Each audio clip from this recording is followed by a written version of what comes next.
that good? Turn off. Your mic. You're already muted. That now? Yeah, it's fine. Yeah. Okay, so I guess we're having technical problems, so we'll put those aside. We have copies of the agenda, which if anybody doesn't have one, let me pass them out. Do you know this out? Sure. We should have 20 copies. I've also prepared some cheat sheets.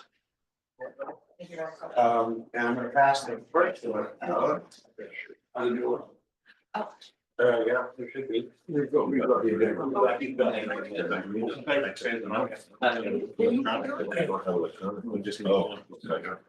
This is.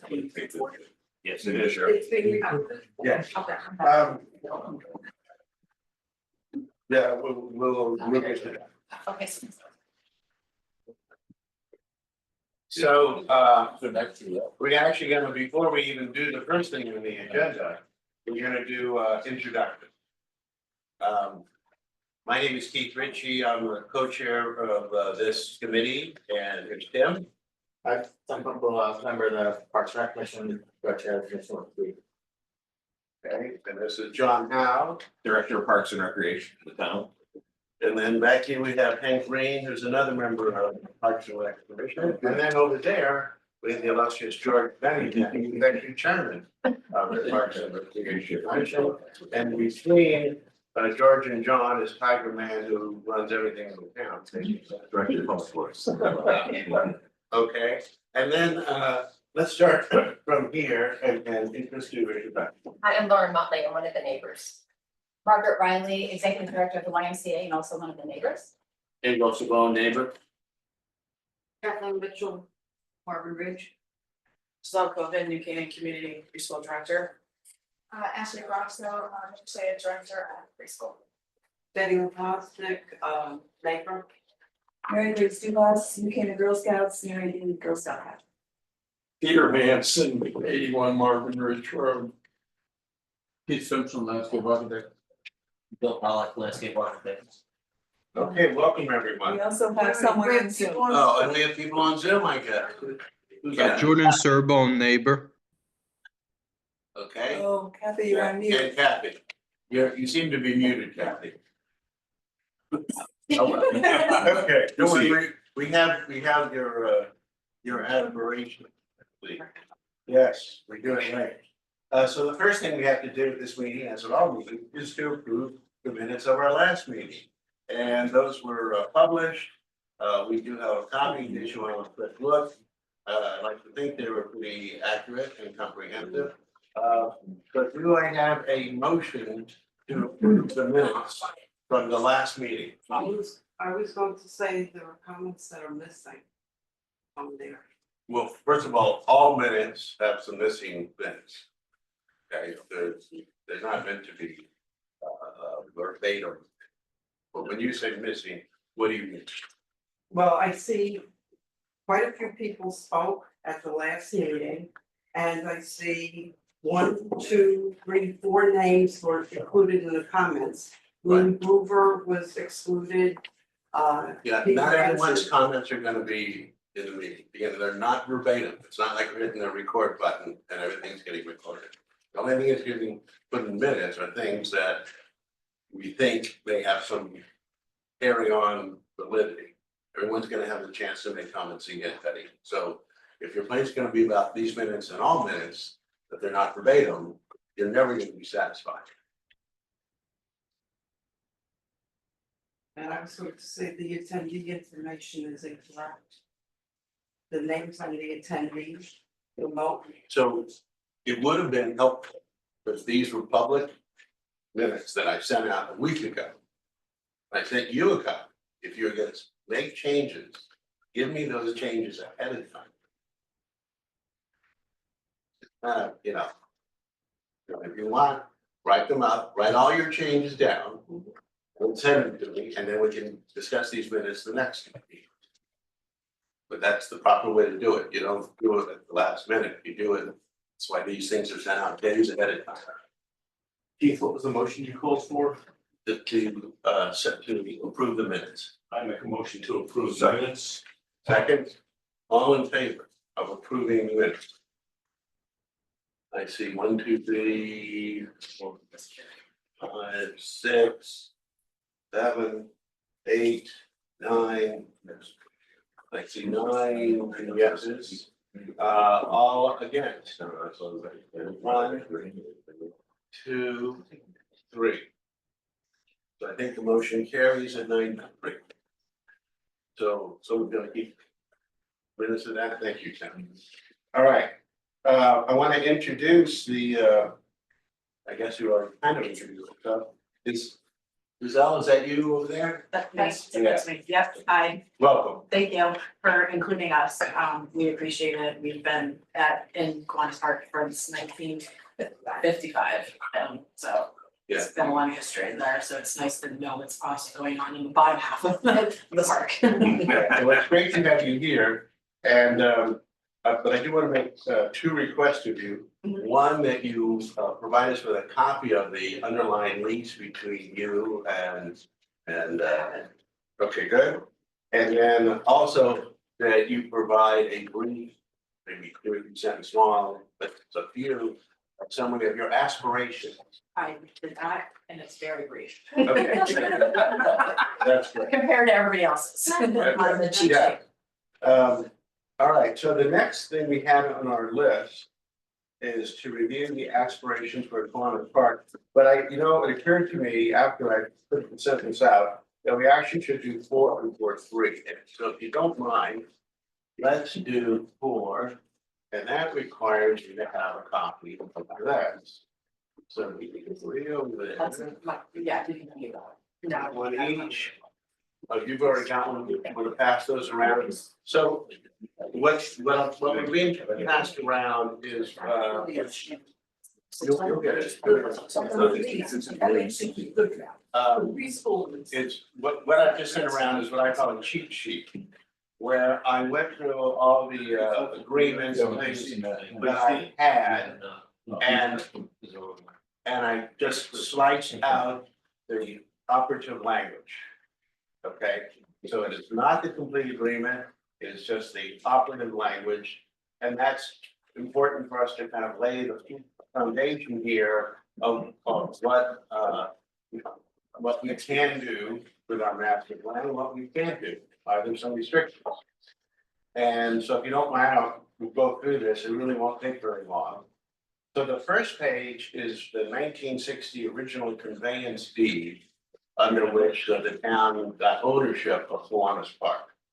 And you see, there's the paragraph is kind of set in, said premises shall be held and used by the town of New Canaan for the benefit of its residents for park and recreational purposes only, and the premises shall be known as Kiwanis Park. So that's the key language. It's for park and recreational purposes only. You go to the next paragraph and it says that the premises are conveyed subject basically to the lease to the New Canaan Community University School, which I think you were mentioning yourself that you go back further back to the 1960, and also the Girl Scouts also have pre-existing lease. So they're grandfather, as we say. That's basically all there is in that document. Then going to the next page, page 2. Back in 2007, Betty brought up some good complaints. And she was wondering about the New Canaan Exchange Club's use of the Kiwanis Park parking lot and a little bit of the pavilion for the solar Christmas trees.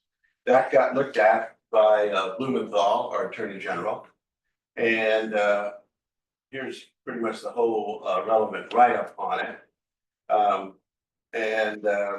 He talks about the complaint. And then he says, the town exchange club and the complainant have reached an agreement with respect to the original Christmas tree fundraiser that establishes reasonable hours of operation for lighting and noise restrictions for the Christmas tree lot. That's in that subparagraph 1. Subparagraph 2 says the exchange club has decided to donate a portion of the money it raises from the annual Christmas tree fundraiser held in Kiwanis Park to the town's Park and Recreation Department to be used for maintenance or improvements project at Kiwanis Park. 3, the trailer at Kiwanis Park has been removed. And then 4, the Kiwanis Club, by resolution dated January the 24th, 2007, has declared that the use of Kiwanis Park parking area by the Buchanan Exchange Club for the purpose of the sale of Christmas trees and assorted items, all of which proceeds are dedicated to charitable uses, is entirely consistent with the original intent and purpose of the gift to the town of Buchanan. And that was the end of the matter. So basically, I would take from that the Girl Scouts, the community preschool, and the Exchange Club have been cleared for their uses in the park. Then you'll note on bottom page 2, I have Girl Scout lease and community preschool lease. I didn't have those at the time, so I just left those as placeholders. Number 5 is the YMCA use. And basically it says that the YMCA can use it for their summer camp. It's a shared facility. It talks about some of the things they'll be required to do and that the town is required to do. There's a little too much detail in there, I think, for this meeting. But they are also authorized users. And so that's all I could find and all I had in my possession. You're all public documents, you were able to have that. Any comments on these before we go forward? Okay, Good work. thank you. I'll keep that. I'm wondering, by the way, can we close the doors?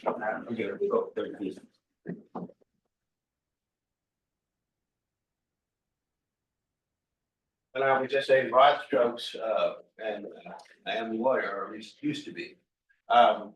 It seems to me there is no real restriction on what we want to do as long as we stay reasonable and within the park and recreational goal. Fair. Okay, so now let's move on to this other cheat sheet that I handed out, which is aspirations. So for everyone who responded to me via email, I cut and pasted what you sent to me.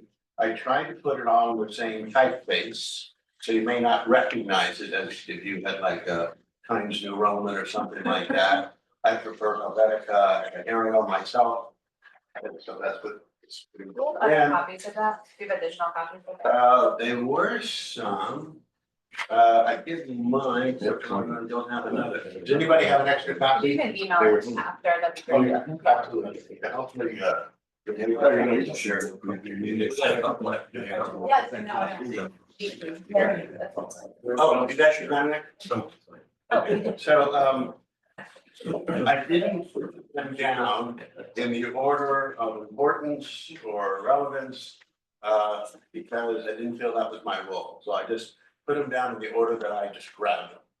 So we'll start with, which is actually the longest, Kathy Mitchell, you're here. Do you want to read it yourself or should you want me to do it? It doesn't matter to me. What's your preference? Well, Okay, you want me to read it? yeah. Okay. I'll read it. Do a big cleanup before having a plan drawn up by Keith. So that way you. Yeah, which Keith are you speaking of? This Keith or this Keith? Ah, good question. That Keith. Okay.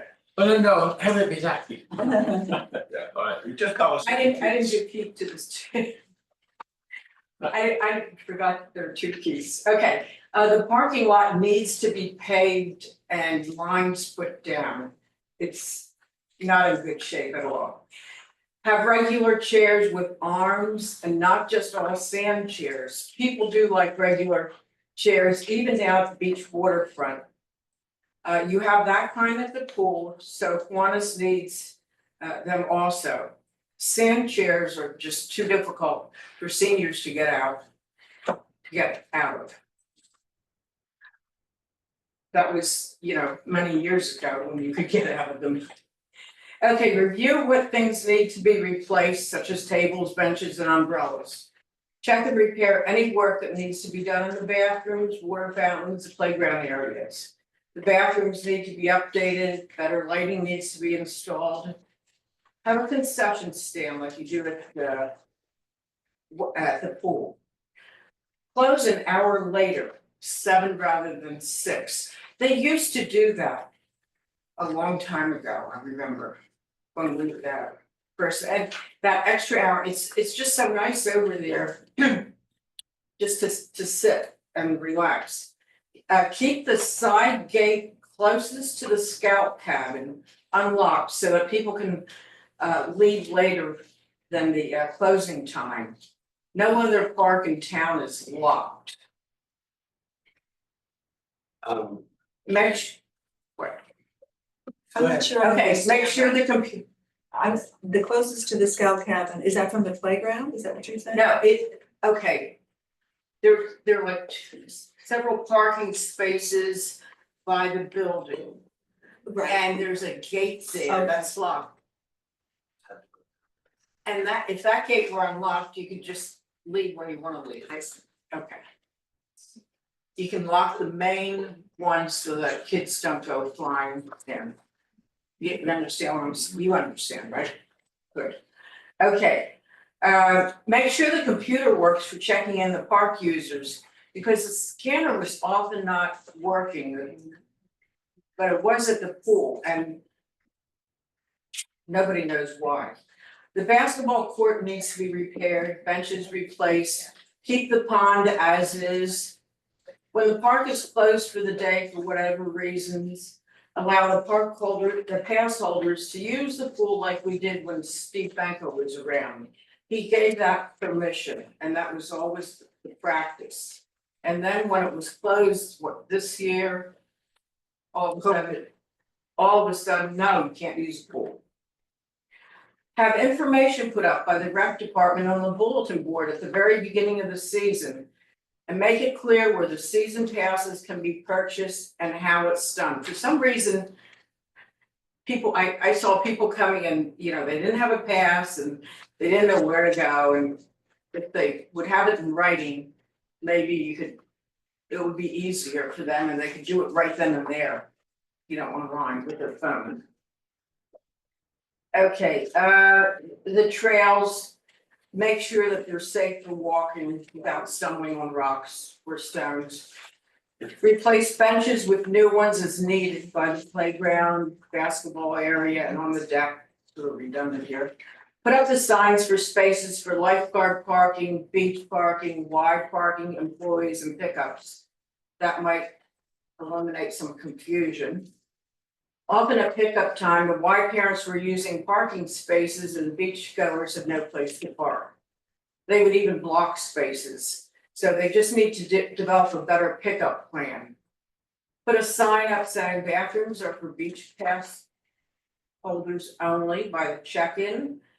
And on the bulletin board, post the Wednesday night concerts. A lot of people don't even know about them who come to the park. And What Wednesday night concerts are you speaking of? The ones that? Wednesday night concerts, and wait, yeah, so they don't, We want to post it in Kiwanis. well, wouldn't it be a nice idea, that way people can see who's playing that night? Okay. They used to do that. Then I remember seeing another time, but it wasn't posted at all last year. But I think maybe Betty put it up, did you? Yeah, I did. I put up, maybe 5-6 years ago, people would come in and not know what the prices are, not know where to get passes. Okay, And so I created. let's stay with the list. bulletin Let's board. stay with the list. Okay, That is upkeep, with the list. and my last comment is to upkeep the park as well as you upkeep Waveney, the pool and Irwin. I think you need to make it nice so that it is presentable, Okay, okay? we gotta move on to the next one, but the only comments I make is, some of these I would say are more of a to-do checklist for maybe parks and rec department, and not what I would call aspiration for the park. Well, I But thought, that's okay, you listed them all, and that's fine, it's actually coming to the right place. and I It's forgot to notice that you should need to promote it better. good. Okay. That's number 20. All right, so we're gonna move from what I would call the long range checklist to peace. And that is Lily. Lily, are you here? No, she couldn't make the meeting, but but could one of us read it, sorry? No, I'll read it. My goal, peace, more passive green, enhancing use, pollinator garden, green space, organic garden, vegetable garden to help food kitchen with food pantry. More quiet behind my number 53 Marvin Ridge house, no amphitheater noise. There is much more space for that in Waveney and Irwin, which would also disturb significantly less neighbors, and not take YKE camp green space up, and no nighttime lights. I believe Betty has a state agreement, so yes, we have, we covered that. No uses that encourage pollution, exhaust fumes from many SUVs with moms keeping warm in them for an hour while kids go out to do something, i.e. winter skating, sledding, etc. No tree removals, clearings, more trees, more green oxygen producing bushes, plants, etc. Also better cleaning of the pond water and more doggy poop bag dispensers. No amphitheater again, so much more room, less affected neighbors and more parking in Irwin and Waveney. Perhaps talk to the, like it says on Willowbrook about horrific flooding in that area. P.S. Yes, I would like more evergreen tree screening behind my house as the fire put wood benching seats area is very loud with Waikiki, YMCA camp and Indian Princess sleepovers, etc.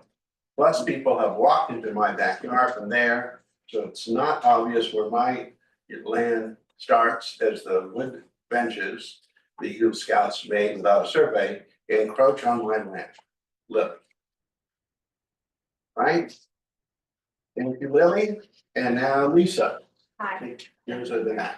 Okay, I won't read the whole thing, I'll just say generally, I mean, looking at the comments, it seems like some of them are in line with it, I'd just love to see it more of like a gathering space, so I think.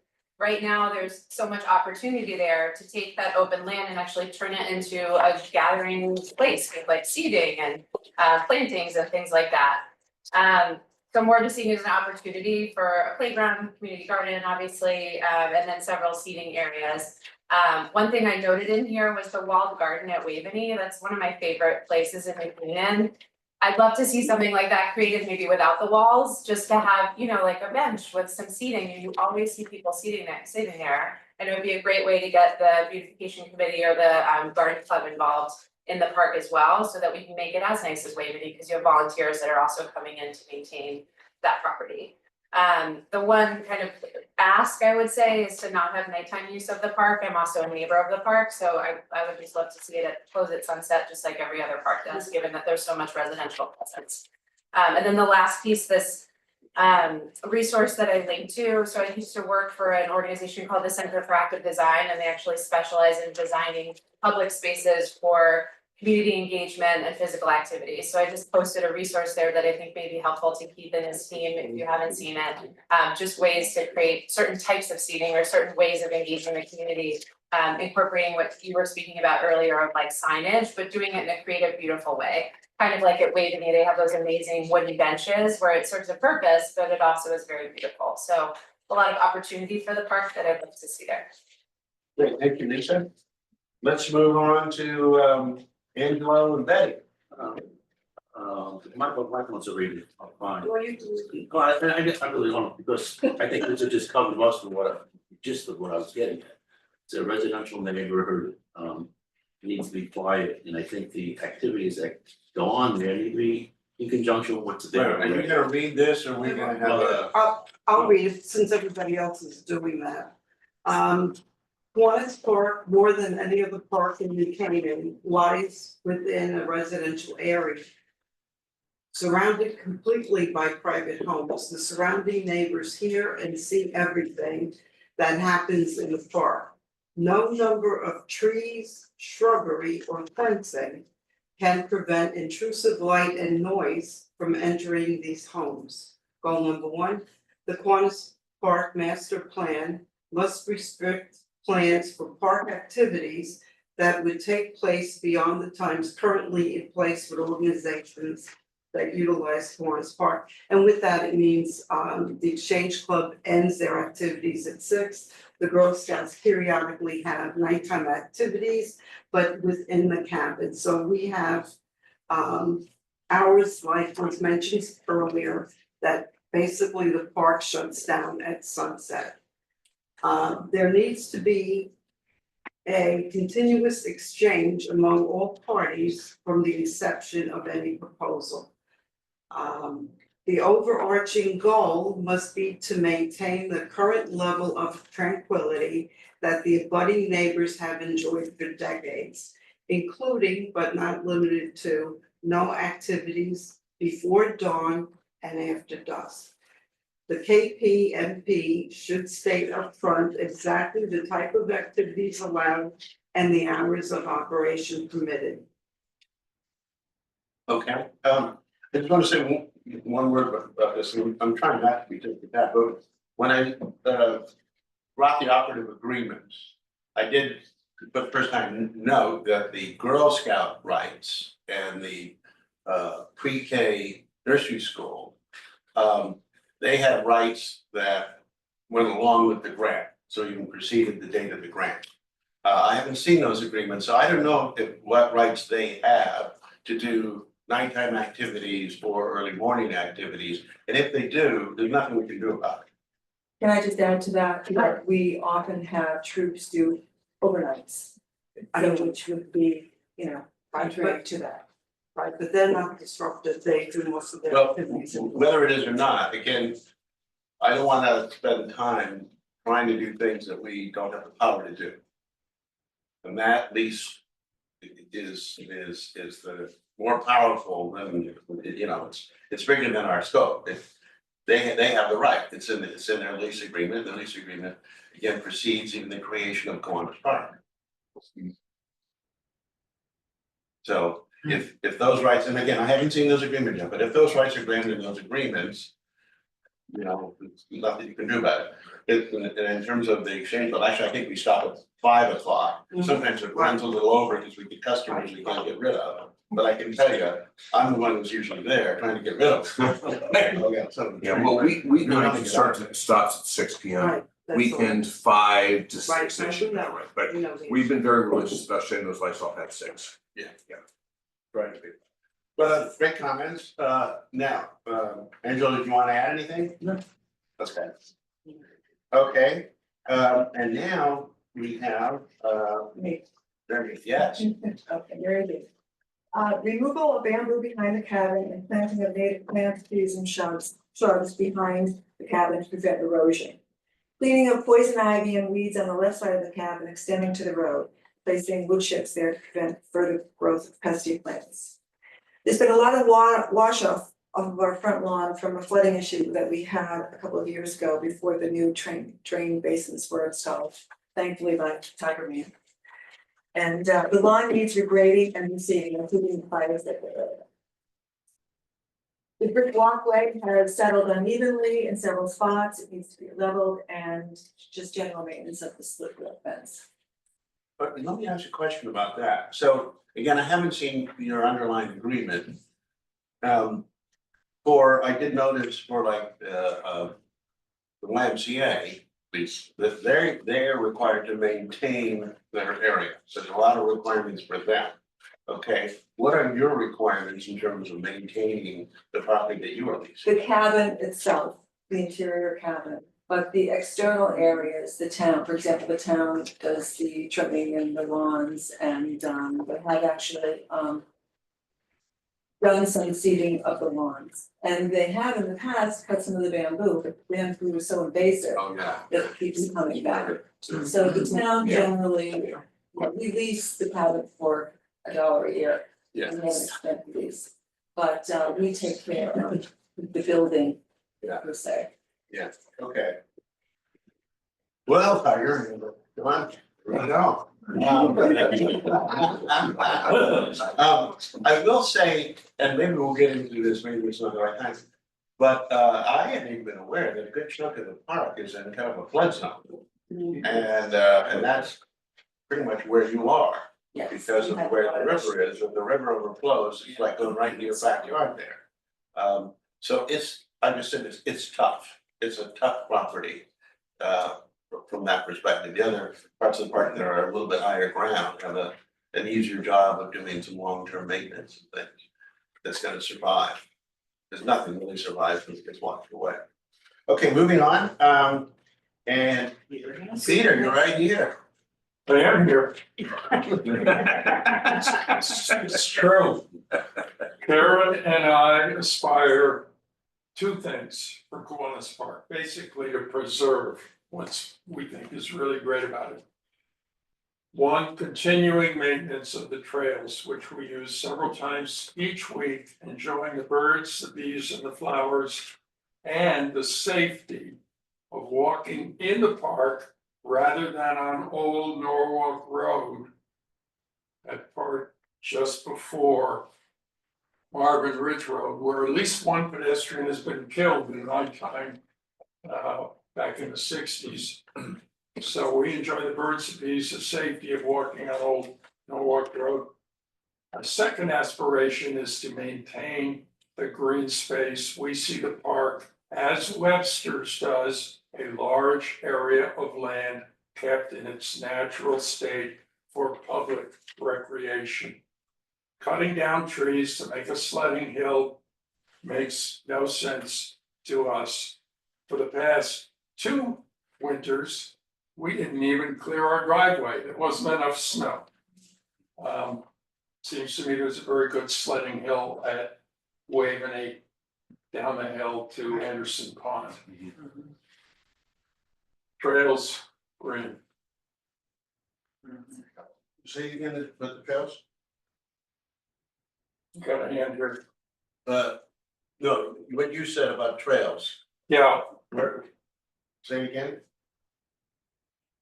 continue to maintain the trails so that they get somebody in Tiger's department mows the vines come in, about Department taking care of July, August, and some nice gravel was spread so that it's drained, it's not muddy to walk on, and once in a while a tree falls over the trail, somebody comes, cuts it up, moves the big tree out of the way.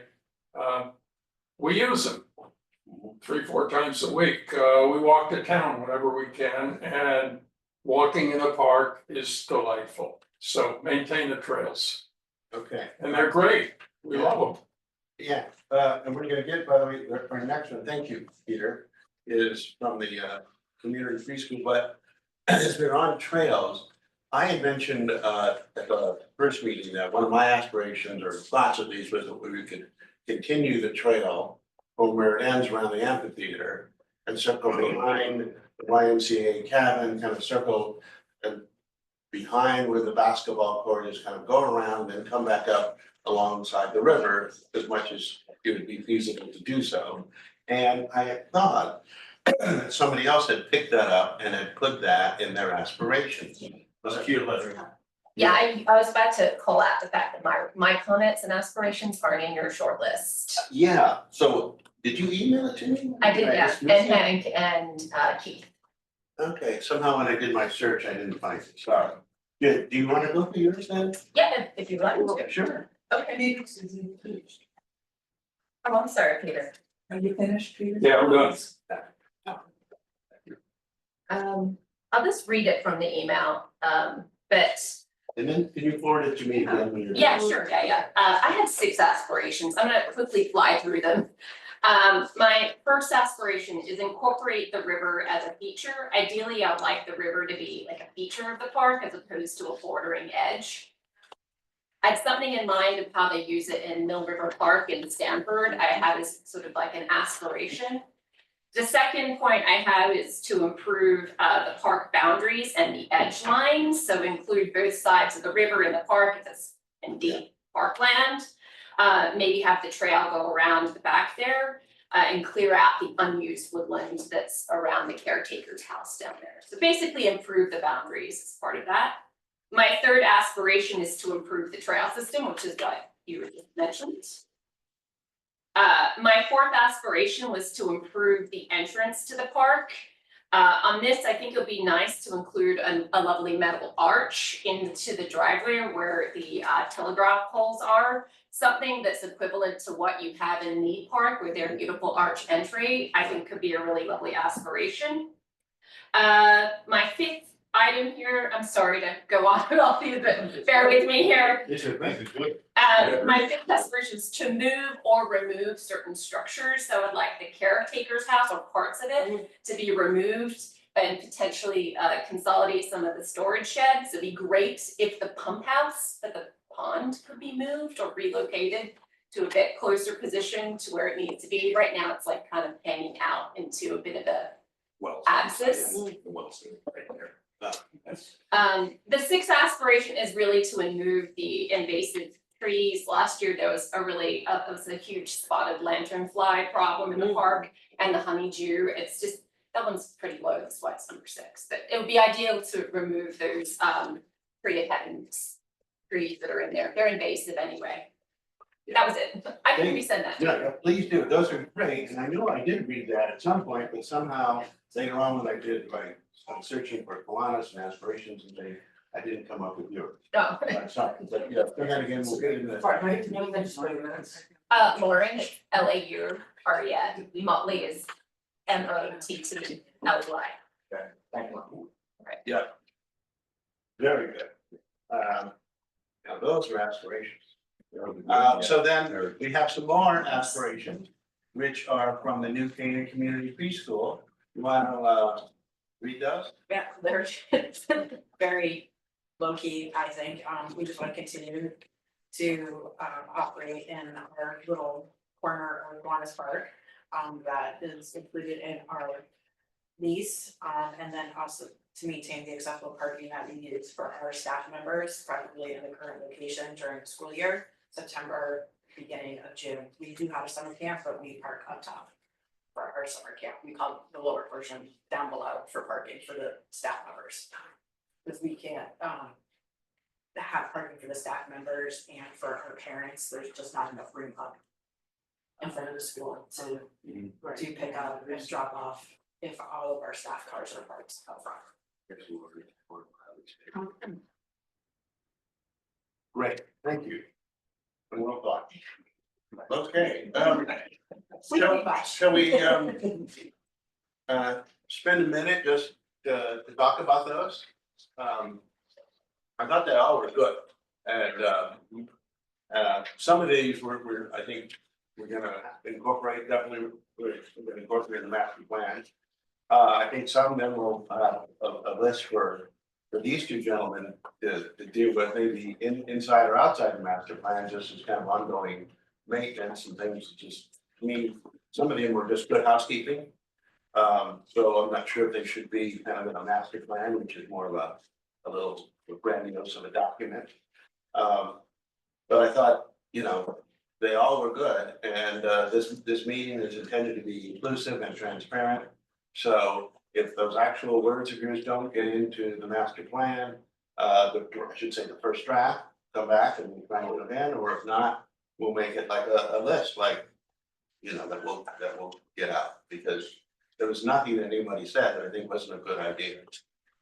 So, congratulations. But are there any other ideas that have come up while you're sitting here listening to this? Sometimes in a melting pot situation like that, something bubbles up that maybe something you didn't think of before. Well, I'm, you know, I was involved with the park and rec going back into the 90s. And several years ago, I brought the plan that the town has. They did a survey of the 5 Mile River. I think the date was 2009 or so. And it does show the floodway. So when you put a trail next to the river, I guess you're saying behind the Girl Scout cabin, that will get flooded. Yeah, it's true. And by the way, I have the map, if anybody wants to see it, that each thing is the 1986 master plan, which at least covers kind of what you're talking about. Yeah, does it have the floodway in it? I believe it does. Oh, okay, that's good. But, you know, something like a trail, if it's made properly, with the right, here you wouldn't want to use maybe light gravel, because might have to be forced to use heavier rock, so one could, you know. But you still, in my mind, can put some kind of trail in, but just it's gonna affect the composition. Am I right on that, gentlemen?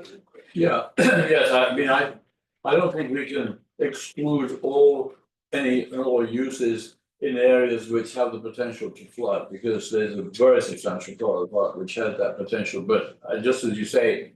We should be mindful of what we recommend putting in that area so that if it is subject to flooding, it doesn't get damaged. I mean, buildings are, definitely questionable as to whether they should actually be in the floodway, unless.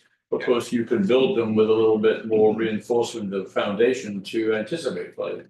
But flooding is a definite factor that we're gonna have in mind, very much so. Yeah, and when we talk about flooding, how much water are we talking? We're talking about 3 inches above the normal ground level, or is it 6 inches, or is it a foot?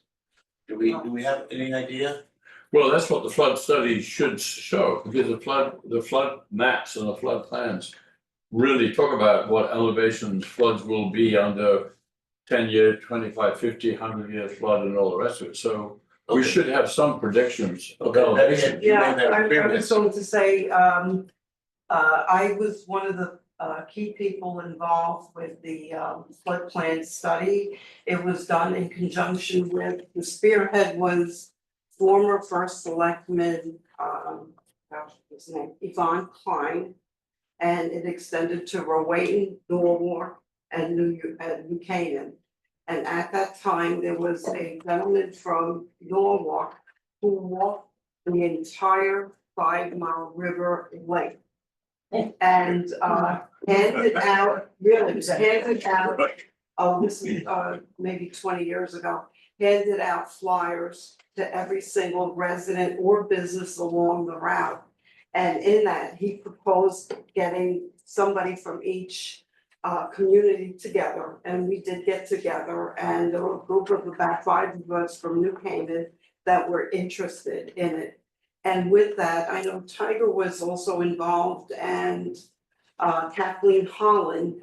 There was a complete study of the 5 Mile River conducted from the start point all the way I'm down. gonna get back to 1 Yeah, but I was going to say, in that, there are depths in that study. That study is on file. Inland Wetlands has it, and the town of New Canaan has it on their website. Okay, because you touched your last words about something I wanted to ask. So there's flood zones and then there's wetlands. No, to wetlands. And wetlands, you have a problem kind of doing any construction, doing anything. Whereas a flood zone, maybe you can add dirt to it and kind of raise the ground level. Right. Am I right on that distinction? And Yeah. so this is a flood zone, but not a wet. Oh, absolutely, wetlands are a whole different category, and they're determined differently by soil types and soil characteristics and so on.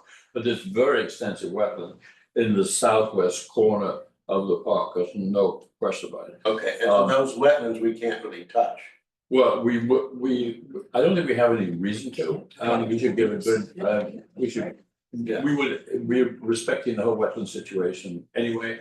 But even though we put boardwalk through Bristow, for example, so we know how we can go into wetlands if we really need to, but in the case of Bristow, we were completing a loop.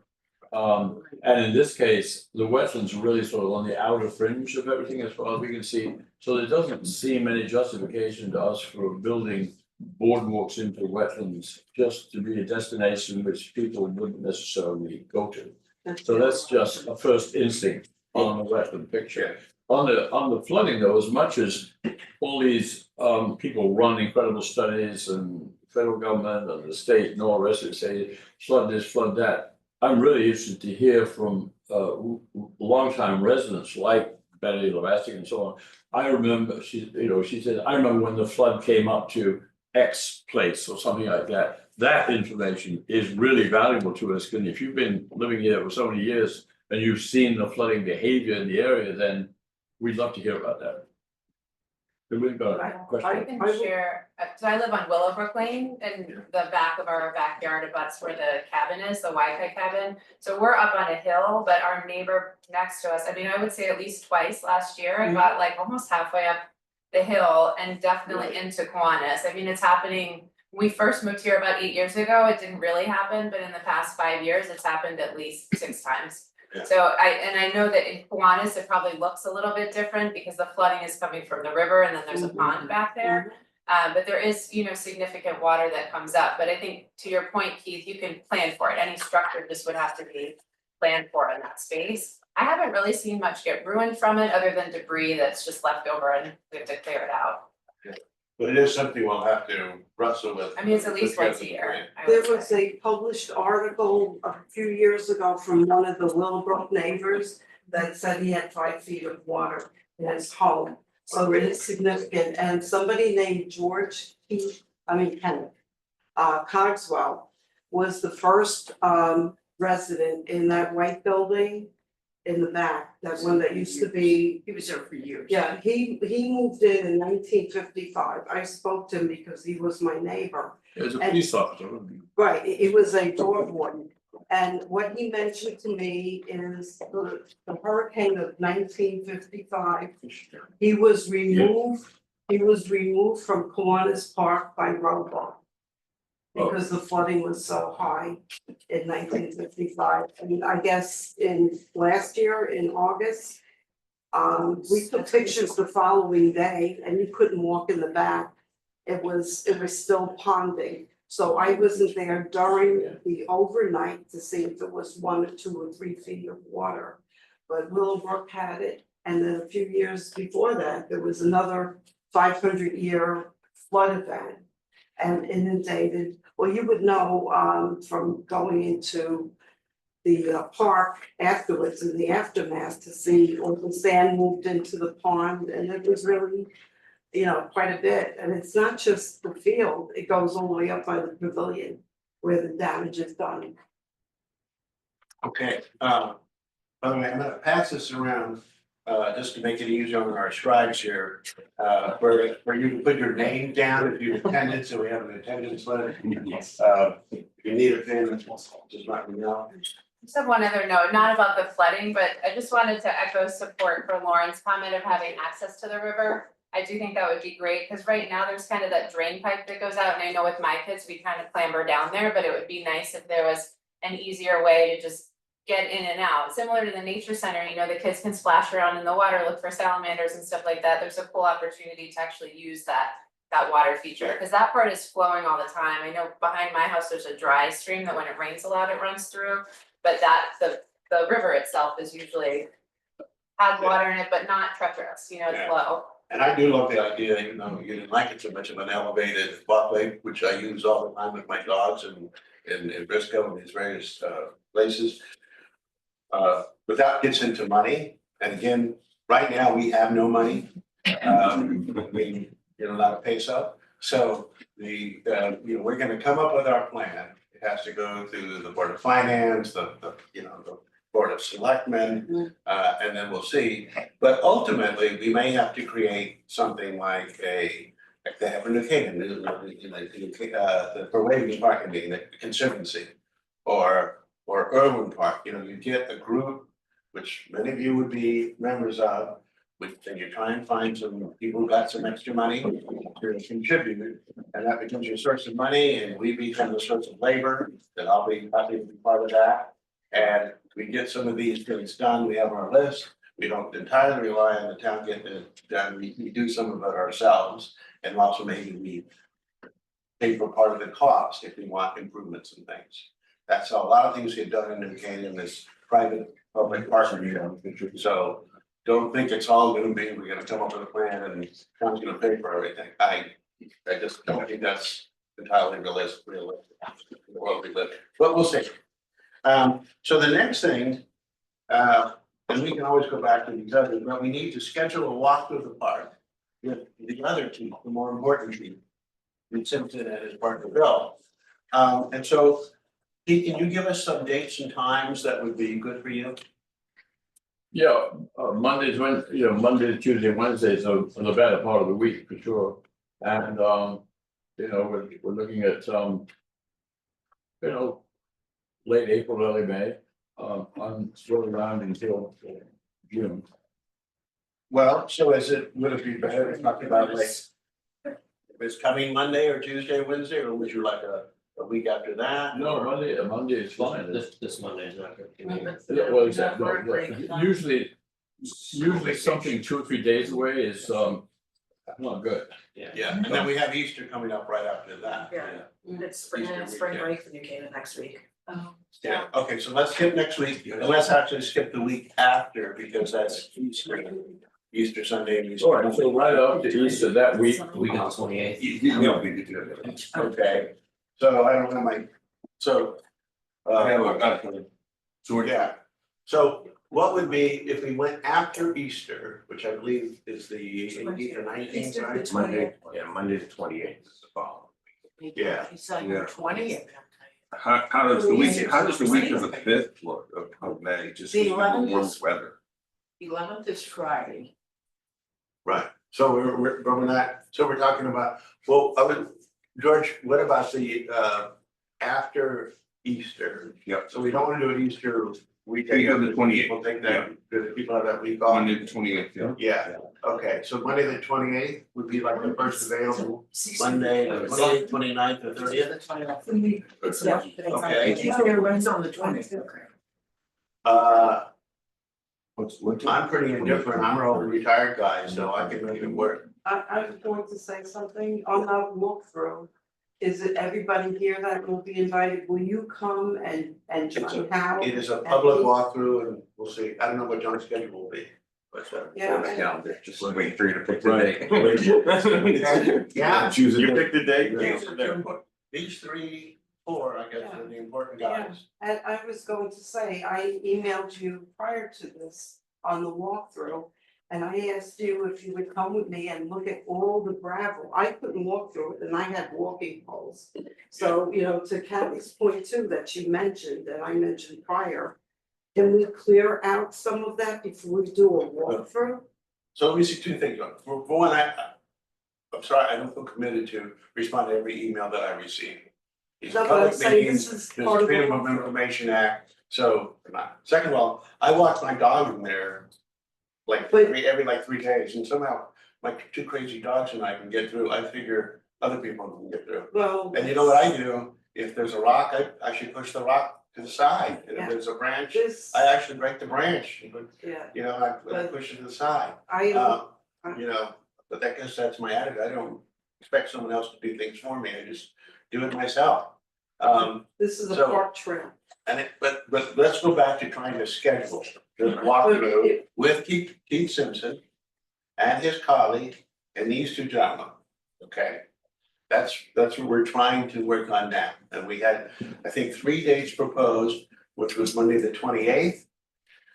Or Tuesday the 29th, or I presume Wednesday must be the 30th of April. Okay? April. We're getting a little free, I mean. Okay, and are we going morning or afternoon? Maybe around 10 o'clock, so. 29th or What do you 30th, guys- 29th or 30th. or better. 29th and 30th, and the morning or afternoon would be better. You need a rain date too. Morning's better. Morning, so like this time, like 9 or 10? Yep. 9 AM? I would say 10, my drop off starts at 9 and there's gonna be a lot of people. All right, 10 a.m.? At 9, between 9 and 9:15. Yeah, so let's do the 29th at 10 AM, we meet at Kiwanis Park in the pavilion. Keith? The 29th is a Tuesday. Right, that'll be the 30th. That'll be the 30th. 30th? Yeah, the day after. Same time, same place.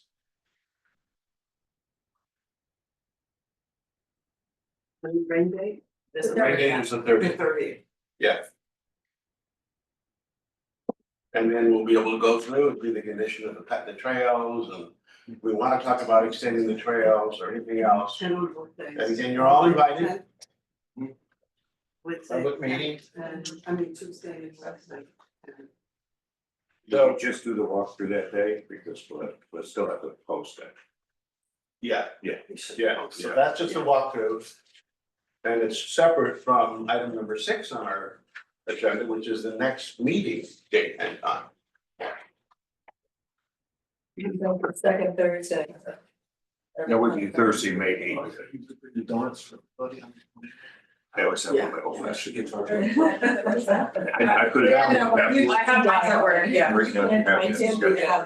I'm not evil, but I'm on a laptop. I wanted to- I'll put it in my laptop. Can you attend, you or Bill, the meeting on May the eighth? Yeah. Okay, good. Same Okay. thing, All right, same time, and as far as I know, same place, same place. same place, and same lack of donuts. We'll get that remedy, and look, we still have 3 minutes left on our hour. So, All right. George had taught me that it's good to have a meeting with the chairperson to report. As I said, I have gone through all these documents, and I'm sorry that I missed on your input, right? I've just received, well, here, the Mary B. Cabin lease, which I'll look over. We have the wine lease, so I still need the one other document. That it's, She gave it. I I think You have to. teacher. oh, it's The preschool. Pretty preschool, thick, it was a pretty thick one. yeah, It's also on record, but okay. it's on town hall. Okay, good. So we have all that. There are a couple of groups that, haven't provided their aspirations, but maybe after you heard these, you realize that maybe yours have been covered anyhow. So, but feel free if you want to change them or move them, let me know. Keith? Yes, sir. One request, anybody who's actually currently using the park at North South for one year, if they could give us a sense of the geographic area that they use. Nobody uses the whole park, but so if they just give us a rough idea of the geography, then we know how much to allocate for the continued activities, if they're all gonna continue in the same zone. Okay, although I will say that, Y has got a lease through to the 26th, and I'm sure the town plans to extend it. But the nursery school has it virtually forever, the Girl Scouts are there virtually forever. 2052. Yeah, well, I can see where the nursery school is, because it's all fenced in, Yeah. but I mean, the Y, I got a I'm map quite I can sure. give you, Yeah. which is part of their. Just wanna know how much done, because the master plan is really, we're gonna say sort of what goes on where. It's all about physical location, activity, recommendation. Yeah, they kind of finesse that issue in the Y MCA lease. Yeah. They're talking about shared spaces and shared uses and mutual commitments. I was gonna say. You know, Yeah. That's the fine, park is still open even when there's the YMCA camp, right? right? So, anything else you wanna add, Keith? No, thank you, really, that's the main thing, Okay, so I will look forward to seeing you all, and I'll send reminders out on April the 29th at 10 a.m. I believe we said that's a Tuesday. And then again, our rain date will be the Thursday, the 30th, Wednesday. Wednesday the 30th. And I'll send reminders out, maybe it'll be posted. Do I have a motion? By the way, has the sign up list of attendees? You need the remote people on there too. Yes, Keith, remote people are present too. There are 2 remote attendees. I put Kathy Kathy down. Townsend and Jordan Surbone. Thanks. Okay, great. I need the list. That'll be in the minutes. No, use the email. I think they know your names. The remote attendees email. The attendance sheet. Yes. Yeah, no, I really do I have a motion to adjourn? Motion. Second. All in favor? Okay, thank you all. Next meeting is.